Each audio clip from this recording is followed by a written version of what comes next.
मैं एक top level music producer जिसके पास हजारों सुपरहिट गानों का खजाना मौजूद है, लेकिन इस जन्म में मेरी सबसे बड़ी इच्छा सिर्फ आराम से जिंदगी बिताने और अपनी आइडल गर्ल ग्रुप वाली छोटी बहन की कमाई पर चैन से रहने की है। पिछले जन्म में लगातार 72 घंटे तक काम करने के बाद मेरी मौत हो गई, इसलिए अब मेरे लिए दोपहर तक सुकून से सो पाना किसी वरदान से कम नहीं। उस दिन भी मैं अपने कमरे में गहरी नींद का आनंद ले रहा हूँ। चेहरा तकिए में दबा हुआ है और दुनिया से पूरी तरह बेखबर हूँ, लेकिन मेरे कमरे की दूसरी तरफ बने ड्राइंग रूम में बिल्कुल अलग माहौल चल रहा है। मेरी छोटी बहन ये वान मोबाइल कैमरे के सामने लाइव स्ट्रीम कर रही है। चेहरे पर प्यारी मुस्कान, आकर्षक कपड़े और भरपूर ऊर्जा दिखाई दे रही है, लेकिन उसकी आंखों में छिपी चिंता भी साफ नजर आ रही है। स्क्रीन पर सिर्फ 304 दर्शक मौजूद हैं, जो एक बड़ी कंपनी की आइडल सिंगर के लिए बेहद खराब आंकड़ा माना जाता है। पिछली रात उसका मैनेजर साफ चेतावनी दे चुका है कि अगर इस हफ्ते भी लाइव स्ट्रीम का प्रदर्शन खराब रहा तो कंपनी कॉन्ट्रैक्ट खत्म करने पर विचार करेगी। इसी वजह से वह किसी तरह दर्शकों को रोके रखने और समय बढ़ाने की कोशिश कर रही है। उसकी नजर कमरे में इधर उधर घूमती है। सोफे पर गंदे कपड़ों का ढेर पड़ा है, मेज पर आधी बची हुई कोल्ड ड्रिंक रखी है और एक कोने में इंस्टेंट नूडल्स का खाली डिब्बा दिखाई देता है। उसी डिब्बे के नीचे एक काली नोटबुक नजर आती है। दर्शकों का ध्यान खींचने के लिए वह कैमरा उस तरफ घुमाती है और हंसते हुए कहती है कि आज अपने निकम्मे बड़े भाई का कमरा दिखाने वाली है। दर्शक भी मजाक उड़ाने लगते हैं। तभी वह नूडल्स का डिब्बा उठाने की कोशिश करती है, लेकिन हाथ फिसल जाता है और नीचे रखी नोटबुक जमीन पर गिर जाती है। नोटबुक खुलकर एक पन्ने पर फैल जाती है, जहाँ सुंदर हस्तलिपि में गीत के बोल और संगीत के कॉर्ड्स लिखे दिखाई देते हैं। उत्सुकता से वह नोटबुक उठाती है और शीर्षक पढ़ती है, रू युआन। पहले उसे लगता है कि यह कोई निजी डायरी है, लेकिन अगले ही पल समझ आता है कि यह किसी गीत के बोल हैं। जिज्ञासा के कारण ये वान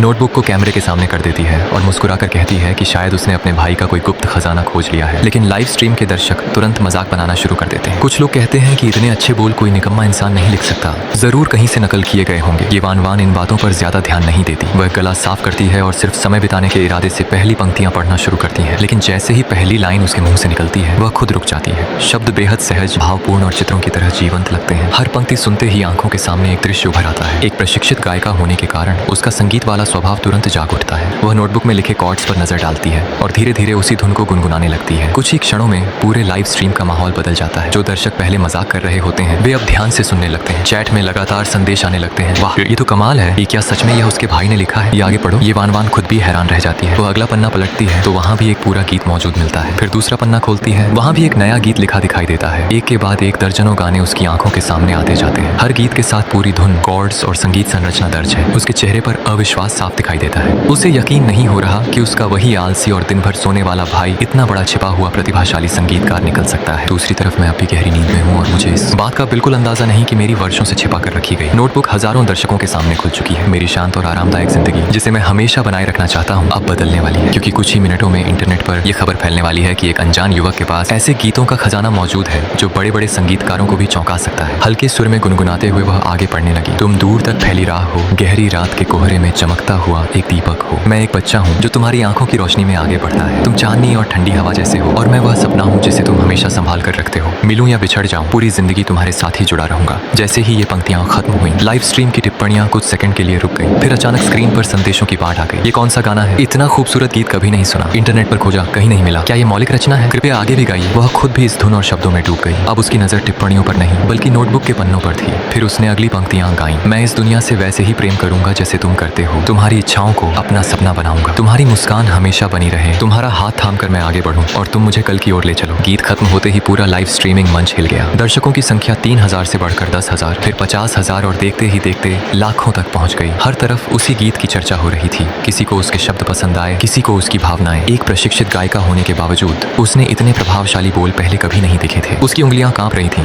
और वह अविश्वास से नोटबुक को देख रही थी। उसके मन में सिर्फ एक सवाल घूम रहा था, क्या सच में यह गीत उसके बड़े भाई ने लिखा है? उसकी यादों में उसका भाई एक ऐसा इंसान था जो कॉलेज खत्म होने के बाद घर पर ही पड़ा रहता, दिन भर सोता, गेम खेलता और कभी कभी केवल अपने शौक पूरे करने के लिए बाहर काम पर चला जाता। कोई भी उसे देखकर नहीं कह सकता था कि उसके अंदर इतनी बड़ी प्रतिभा छिपी हुई है। उसी समय कमरे का दरवाजा खुला और नींद से भरी आंखों वाला युवक बाहर आया। बाल बिखरे हुए थे और चेहरे पर अभी भी आलस साफ दिखाई दे रहा था। उसने जम्हाई लेते हुए कहा, अरे मेरी वो काली नोटबुक कहीं दिखी क्या? अभी सपना देखा कि गेम का नया सामान सस्ता हो गया है, सोचा नोट कर लूं। कमरे का माहौल अचानक अजीब हो गया। लाखों दर्शक स्क्रीन के सामने यह दृश्य देख रहे थे। कुछ क्षण पहले तक सब लोग भावुक गीत में डूबे हुए थे और अब उनके सामने कार्टून वाले पायजामे पहने एक बेहद साधारण युवक खड़ा था। युवती धीरे धीरे उसकी ओर मुड़ी। उसके हाथ में वही नोटबुक थी और कैमरा सीधे उसकी तरफ लगा हुआ था। युवक की नजर पहले नोटबुक पर गई, फिर कैमरे पर और आखिर में स्क्रीन पर भागती टिप्पणियों पर। लोग लिख रहे थे, क्या यही महान गीतकार है? यकीन नहीं होता कि इतना शानदार गीत इसी ने लिखा होगा। शायद असली प्रतिभा ऐसी ही होती है। वह कुछ पल तक चुप खड़ा रहा। फिर उसे याद आया कि यह वही नोटबुक थी जिसमें उसने खाली समय में अपने पुराने संगीतकार जीवन की आदत के कारण कई गीत और धुनें लिख रखी थी। उसने मासूमियत से कहा, अगर काम हो गया हो तो मेरी नोटबुक वापस मिल सकती है? युवती ने नोटबुक को सीने से लगा लिया और गंभीर नजरों से उसे देखने लगी। भैया सच सच बताइए, क्या यह गीत आपने लिखा है? उसने आंखें झपकाई। अगले ही पल उसका पुराना बचाव तंत्र सक्रिय हो गया। क्या बात कर रही हो? मैंने क्यों लिखना होगा? क्योंकि वह अच्छी तरह जानता था कि अगर उसने मान लिया कि गीत उसी का है तो लोग सवाल पूछेंगे, सवालों के जवाब देने पड़ेंगे। जवाब देने का मतलब नई परेशानियां, और परेशानियों का मतलब उसकी आरामदायक बेफिक्र जिंदगी का अंत। इसलिए वह हर हाल में इस झंझट से बचना चाहता था। सो जाऊं? मैंने पूरी ईमानदारी वाला चेहरा बनाकर हाथ हिलाया और कहा, कौन सा जैसी इच्छा वाला गाना? मैंने तो कभी नहीं सुना। वो तो पड़ोस वाले शर्मा अंकल के फेंके हुए पुराने कागज थे। मैं उन्हें उठाकर लिखावट की प्रैक्टिस कर रहा था। कलाकारों को प्रेरणा के लिए ऐसे कागजों की जरूरत पड़ती है। लेकिन मेरी बहन तुरंत भड़क गई। क्या बकवास है? ऊपर साफ साफ संगीत के कॉर्ड्स लिखे हैं। क्या शर्मा अंकल भी संगीतकार हैं? उसकी नजरें बता रही थीं कि वह मेरी बात पर जरा भी विश्वास नहीं कर रही। मैं उसकी हैरानी को नजरअंदाज करते हुए बस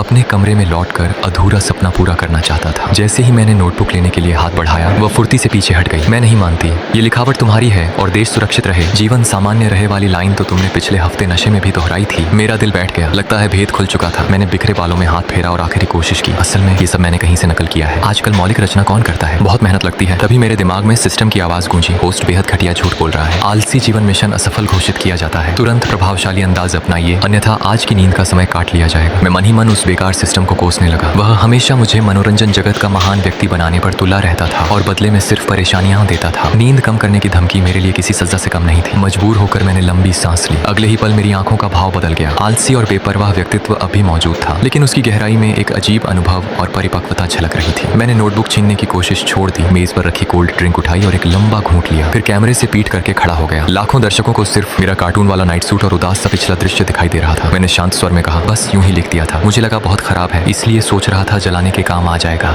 अगर तुम्हें पसंद है तो गा लो, लेकिन मुझे परेशान मत करना, मुझे सोना है। इतना कहकर मैं चप्पल घसीटता हुआ कमरे में चला गया और दरवाजा बंद कर लिया। कुछ सेकंड तक लाइव स्ट्रीम पूरी तरह शांत रही। फिर इंटरनेट जैसे फट पड़ा। कमरे में पहुंचते ही मैंने खुद को बिस्तर पर फेंक दिया और सिर तक कंबल ओढ़ लिया। मेरा सिद्धांत हमेशा से साफ था, अगर मैं जल्दी सो जाऊं तो मुसीबत मुझे पकड़ नहीं पाएगी। लेकिन इस बार मुसीबत रॉकेट पर सवार थी। बाहर ड्राइंग रूम में मेरी बहन अब भी स्तब्ध बैठी थी। लाइव स्ट्रीम बंद होने से ठीक पहले दर्शकों की संख्या 10 लाख के पार पहुंच चुकी थी, जो उसके लिए किसी सपने से कम नहीं था। केवल आधे घंटे बाद सोशल मीडिया पूरी तरह गर्म हो चुका था। हर तरफ नए ट्रेंड चल रहे थे। रहस्यमयी नाइट सूट वाला गीतकार, लाइव स्ट्रीम में मिला अद्भुत मौलिक गीत, वह युवक जिसने अपना महान गीत बेकार बता दिया। लोगों ने रिकॉर्डिंग क्लिप्स लाखों बार साझा करना शुरू कर दिया। वीडियो में पहले मेरी बहन भावनात्मक अंदाज में गीत गाती दिखाई देती, फिर मैं अचानक फ्रेम में आता और लापरवाही से कह देता कि यह गीत इतना भी अच्छा नहीं है। इसी समय शहर के दूसरे हिस्से में स्थित शिंग्याओ एंटरटेनमेंट कंपनी के मुख्यालय में युवा अध्यक्ष आन मियाओई अपने दफ्तर में बैठी वित्तीय रिपोर्ट देख रही थी। 3 साल पहले उसने कंपनी की जिम्मेदारी संभाली थी और अपनी मेहनत से उसे किसी तरह टिकाए रखा था। लेकिन मनोरंजन उद्योग में लोकप्रियता और अच्छे कंटेंट के बिना टिकना मुश्किल था। कंपनी लगातार घाटे से जूझ रही थी। तभी उसकी सचिव श्याओ झाओ घबराई हुई अंदर दौड़ी। वह इतनी जल्दी में थी कि दरवाजा खटखटाना भी भूल गई। उसके हाथ में मोबाइल था और चेहरे पर ऐसा उत्साह था मानो उसने कोई खजाना खोज लिया हो। आन मियाओई ने सिर उठाकर उसकी तरफ देखा, जबकि सचिव तेजी से उसकी मेज तक पहुंच चुकी थी। कंपनी की युवा अध्यक्ष आन मियाओई ने ठंडी नजरों से सिर उठाकर अपनी सचिव श्याओ झाओ को देखा। उसकी बर्फ जैसी आंखों में सख्ती साफ दिखाई दे रही थी। उसने धीमे लेकिन दबदबे भरे स्वर में कहा, मुझे याद है मैंने साफ कहा था कि कमरे में आने से पहले दरवाजा खटखटाया करो। श्याओ झाओ घबरा गई, लेकिन फिर भी हिम्मत जुटाकर टैबलेट आगे बढ़ा दिया। आन मैडम, पहले यह वीडियो देख लीजिए। पिछले 20 मिनट से ये वान वान की लाइव स्ट्रीम की क्लिप इंटरनेट पर नंबर 1 ट्रेंड कर रही थी। आन मियाओई ने भौहें सिकोड़ ली। ये वान वान वही साधारण सी आइडल लड़की थी जिसे कंपनी लगभग बाहर निकालने वाली थी। उसने अनमने ढंग से वीडियो चलाया, लेकिन जैसे ही गीत की पहली पंक्ति उसके कानों में पड़ी, उसकी उंगलियां मेज पर रुक गईं। धीरे धीरे उसका शरीर सीधा हो गया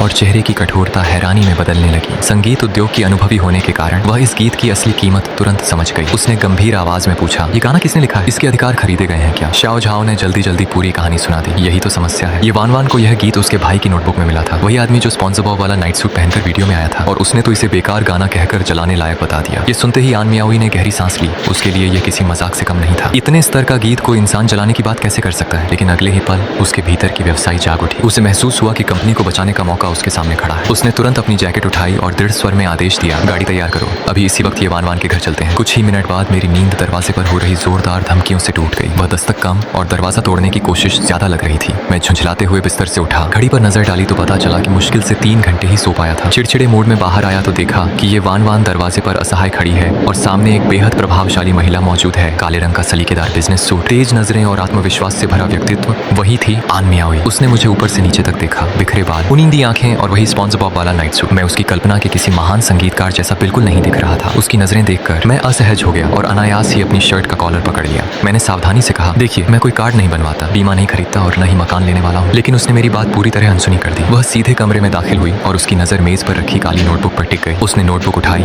और तेजी से पन्ने पलटने लगी। जैसे जैसे वह आगे बढ़ती गई उसके हाथ हल्के हल्के कांपने लगे।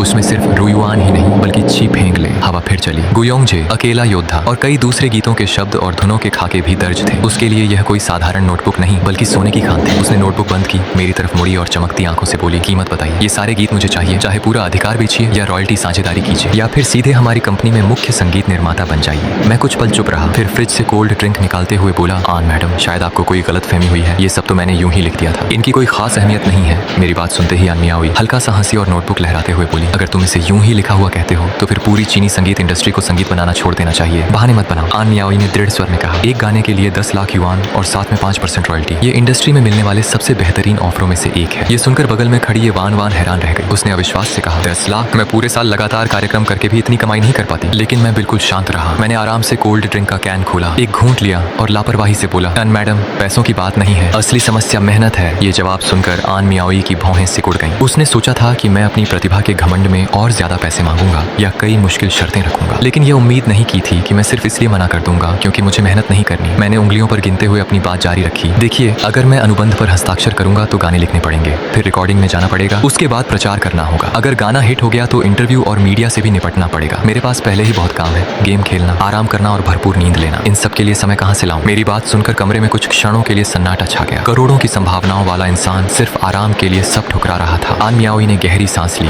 और किसी तरह अपना गुस्सा दबाया। फिर उसने मोबाइल निकाला और ट्रेंडिंग खबरें दिखाते हुए बोली, तुम्हें पता भी है तुम्हारी हालत क्या है? ये वान वान की लाइव स्ट्रीम पूरे इंटरनेट पर वायरल हो चुकी है, हर कोई तुम्हें ढूंढ रहा है। क्या तुम्हें लगता है कि अनुबंध न करके तुम फिर से आराम की जिंदगी जी पाओगे? मैंने मोबाइल स्क्रीन पर नजर डाली। सबसे ऊपर एक अजीब सा ट्रेंड चल रहा था, स्पॉन्जबॉब नाइट सूट वाले भाई की तलाश, और उसके नीचे लिखा था, अगर वह मनोरंजन जगत में आ जाए तो मैं उसके लिए सबसे आरामदायक बिस्तर खरीदने के लिए चंदा दूंगा। ये पढ़कर मेरे चेहरे की मांसपेशियां हल्की सी फड़क गईं। मन ही मन मैंने सोचा कि लोगों के पास सच में बहुत खाली समय है। अब स्थिति हाथ से निकल चुकी थी, ये बात मैं भी समझ रहा था। आखिरकार मैंने लंबी सांस छोड़ी और समझौते का प्रस्ताव रखा। आन मैडम, एक काम करते हैं, गाने आप लोग इस्तेमाल कर लीजिए, कॉपीराइट के बदले जो उचित लगे दे दीजिए, लेकिन मेरी कुछ शर्तें हैं। कहीं भी मेरा नाम मत डालिए, मुझे कैमरे के सामने मत लाइए और सबसे जरूरी बात, मुझे नौकरी पर मत रखिए। अगर ये मान लें तो हम दोनों खुशी खुशी आगे बढ़ सकते हैं। तभी सब गड़बड़ हो गया। आन मियाओई ने मेरा प्रस्ताव सीधे मना कर दिया। उसने कहा, नहीं, इतना बड़ा टैलेंट छुपाकर नहीं रखा जा सकता। पूरी प्रमोशन के साथ तुम्हें सामने आना ही होगा। तुम्हारी इमेज और तुम्हारा आलसी स्वभाव दोनों मिलकर लोगों को बहुत पसंद आएंगे। ये सुनते ही मैंने नोटबुक की तरफ हाथ बढ़ाया और बोला, तो फिर मैं इसे अभी जला देता हूँ। आन मियाओई तुरंत पीछे हट गई और नोटबुक को सीने से लगा लिया। दोनों के बीच का माहौल अचानक तनावपूर्ण हो गया। तभी उसका फोन बजा। कॉल कंपनी के प्रमोशन डिपार्टमेंट से थी। फोन उठाते ही उसके चेहरे का रंग बदल गया। दूसरी तरफ से खबर मिली कि तियानियो मीडिया ने बयान जारी कर दिया है। उनका कहना था कि रुयुआन उनका गाना है और ये वानवान ने उसे चुरा कर गाया है। इतना ही नहीं, उन्होंने मुझे भी एक नकली कलाकार बताया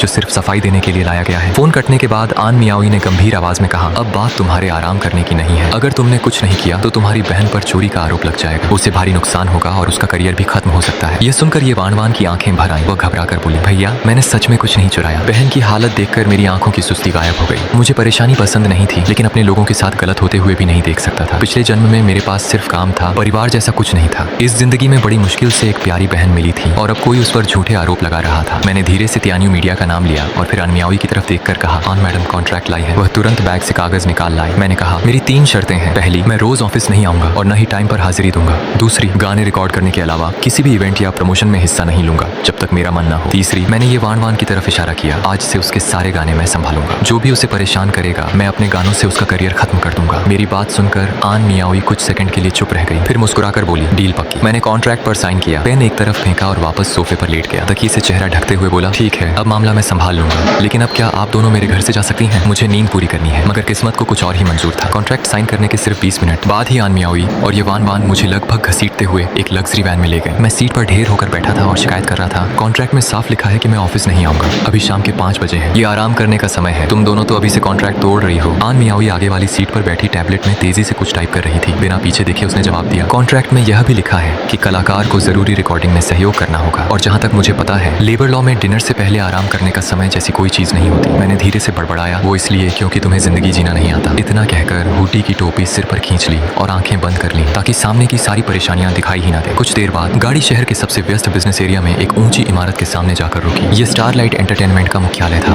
कंपनी भले ही मुश्किल दौर से गुजर रही थी, लेकिन उसकी इमारत अभी भी बेहद शानदार और आलीशान थी। जैसे ही आन मियाओई मुझे लेकर लॉबी में दाखिल हुई, रिसेप्शन पर बैठी लड़की की नजर मुझ पर पड़ गई। उसने हैरानी से पूछा, आन मैडम, ये कौन है? वह मेरे बिखरे बाल, बुनिंदी आंखें और स्पॉन्जरबॉब वाला नाइट सूट देखकर मन ही मन सोच रही थी कि क्या कंपनी की हालत इतनी खराब हो गई है कि अब कोई भी अंदर आ सकता है। आन मियाओई कुछ कहती, उस उससे पहले ही मैंने जवाब दे दिया, मैं ऐसी ठीक करने आया हूँ। तुम्हारे लॉबी का तापमान बहुत कम है, बिजली बर्बाद हो रही है, 2 डिग्री बढ़ा दो, देश का फायदा होगा। मेरी बात सुनकर आन मियाओई वहीं रुक गई, गहरी सांस ली और गुस्से से बोली, चुप रहो और मेरे पीछे आओ। हम सीधे टॉप फ्लोर पर बने नंबर 1 रिकॉर्डिंग स्टूडियो में पहुंचे। यह कंपनी की सबसे बड़ी उम्मीद थी, जहाँ दुनिया की बेहतरीन रिकॉर्डिंग मशीनें और मिक्सिंग सिस्टम लगे हुए थे। अंदर एक सफेद बालों वाला बुजुर्ग बैठा था, जिसकी नजर कंप्यूटर स्क्रीन पर जमी हुई थी। उनका नाम वांग जियानगुओ था, जो इंडस्ट्री के पुराने और सम्मानित म्यूजिक प्रोड्यूसरों में गिने जाते थे। उनका स्वभाव काफी सख्त था और संगीत के मामले में वह किसी भी तरह की गलती बर्दाश्त नहीं करते थे। आन मियाओई ने सम्मान से कहा, वांग सर। उन्होंने चश्मा उतारते हुए जवाब दिया, मैंने ये वान वान की लाइव स्ट्रीम देखी। रुयुआन बहुत अच्छा गाना है, लेकिन लाइव में जो एहसास था वह इस रिकॉर्डिंग में नहीं आ रहा। मौजूदा अरेंजमेंट बहुत भारी है, जिससे गाने की असली खूबसूरती दब रही है। तभी उनकी नजर मुझ पर पड़ी और भौहें सिकुड़ गईं। ये कौन है? कोई डिलीवरी बॉय रास्ता भटक कर आ गया क्या? मैं तो हाँ बोलकर निकलने ही वाला था कि आन मियाओई ने मेरी कलाई पकड़ ली और बोली, वांग सर, यही वी गॉड है, रुयुआन के लेखक और संगीतकार और आज की रिकॉर्डिंग के सुपरवाइजर भी। ये सुनते ही वांग जियानगुओ ने मुझे ऊपर से नीचे तक देखा, खासकर मेरी चप्पलों को, और नाराज होकर बोले, बकवास। गाना लिखना और रिकॉर्डिंग संभालना 2 अलग चीजें हैं। इस लड़के को देखकर तो नहीं लगता कि इसे कुछ पता होगा। आन मियाओई खुद भी पूरी तरह आश्वस्त नहीं थी, लेकिन फिर भी बोली,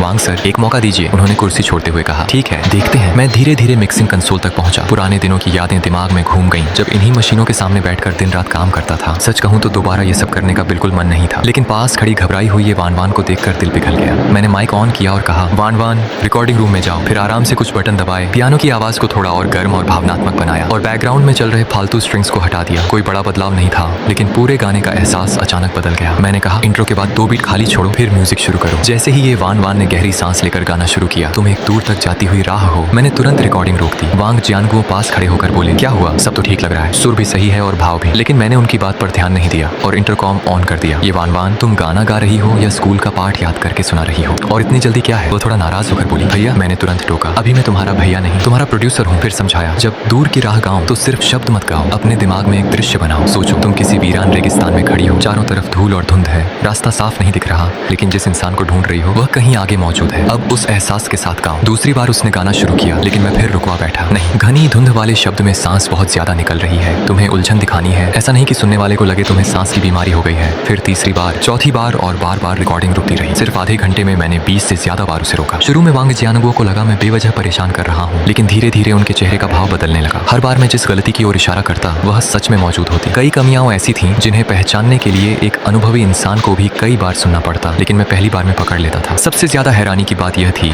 कि मैं सिर्फ गायक की गलतियां नहीं सुधार रहा था, बल्कि साथ साथ लाइव मिक्सिंग भी कर रहा था। एक हाथ से कंट्रोल पैनल संभालते हुए बैकग्राउंड म्यूजिक, वॉल्यूम बैलेंस और हर छोटी चीज को तुरंत एडजस्ट कर रहा था। यह देखकर वांग जियानगुओ ने चश्मा उतार दिया, उनके हाथ तक कांप रहे थे। वह बुदबुदाए, ये तो रियल टाइम डायनेमिक मिक्सिंग है, ऐसी स्किल सीखने में लोगों को 20 साल लग जाते हैं। पास खड़ी आन मियाओई भी मुझे नई नजरों से देख रही थी। उसे लग रहा था कि मेरे अंदर अभी भी न जाने कितने राज छिपे हुए हैं। करीब 1 घंटे बाद मैंने जम्हाई लेते हुए इंटरकॉम में कहा, ये वान वान, अगर इस बार भी ठीक से नहीं गाया तो आज रात का ब्रेस्ट मीट कैंसिल। यह सुनते ही उसने आंखें बंद की और इस बार सिर्फ तकनीक पर नहीं, भावनाओं पर ध्यान दिया। जब गाना खत्म हुआ तो वांग जियानगुओ जोश में अपनी सीट से खड़े हो गए। कमाल है, पिछले 10 सालों में मैंने इतनी असरदार रिकॉर्डिंग नहीं सुनी। वह मेरी तरफ बढ़े ताकि हाथ मिला सके, लेकिन वहाँ कोई नहीं था। मैंने मौका मिलते ही कोने में पड़े पुराने सोफे पर जाकर खुद को गोलमोल लपेट लिया था और गहरी नींद में सो चुका था। आन मियाओई मेरी तरफ देखकर हल्का मुस्कुराई, फिर गंभीर आवाज में बोली, वांग सर, गाने का फाइनल वर्जन आज रात 12 बजे रिलीज होना चाहिए। इसके बाद उसने खिड़की के बाहर अंधेरे होते आसमान को देखा